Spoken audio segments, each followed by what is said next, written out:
doesn't impact 98.6% of his life. Harry heavily taunted for fighting tooth and nail in UK row. Prince Harry has been lamented for fighting tooth and nail in a security row with the British government despite it not affecting his day-to-day life. Australian royal writer Daniela Elser said the decision over the Duke of Sussex's security in Britain does not affect 98.6% of his life.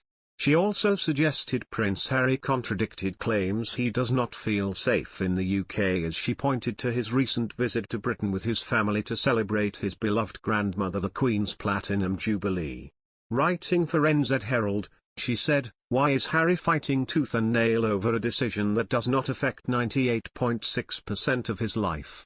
And even when they are all in the UK, as was the case last month for the Jubilee, would the Duke have taken his family if he was not happy with the security arrangements put in place?" During a hearing in London on Thursday, Harry's lawyers asked Mr. Justice Swift to grant permission for a full judicial review of the Home Office's decision. The Duke is challenging the February 2020 decision of the Executive Committee for the Protection of Royalty and Public Figures, REVEC, which falls under the remit of the Home Office, over his security, after being told he would no longer be given the same degree of personal protective security when visiting. Harry's legal team are seeking to argue that the security arrangements set out in a letter from REVEC, and their application when he visited the UK in June 2021, were invalid due to procedural unfairness because he was not given an opportunity to make informed representations beforehand. Shahid Fatima QC, for the Duke, told the court, he didn't know at that stage that the royal household was involved at all, he was told it was an independent decision.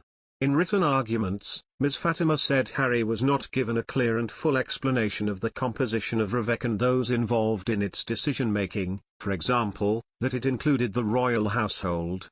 Ms. Fatima said he was denied the opportunity to make representations directly to REVEC and was materially prejudiced because, among other things, his offer to pay for security was not conveyed to REVEC before the decision was made.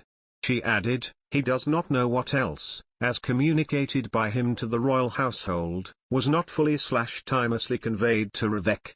He was deprived of the opportunity to comment on the appropriateness of REVEC's process, and the involvement of certain individuals in the REVEC process prior to the decision being made. It is arguable that, if there had been a fair process, REVEC would or could have reached a different decision. Lawyers for the Home Office say REVEC was entitled to reach the decision it did, which is that the Duke's security arrangements will be considered on a case-by-case basis, and argue that permission for a full judicial review should be refused. Sir James Eadie QC, representing the Home Office, said in written arguments that any tensions between Harry and royal household officials are irrelevant to his change in status. He said, in his skeleton, the claimant now refers to objections he might have made to any role being played by officials of the royal household in REVEC's decision-making, apparently because of personal tensions he felt with them.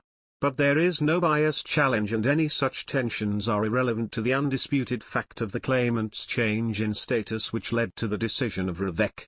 The inability of the claimant even now to explain how a process of representations could or would have assisted is striking. Sir James also said there is no basis for the court to conclude that it would be anything other than highly likely that allowing Harry to make representations to REVEC before the decision was made would not have led to that decision being substantially different, or even at all different.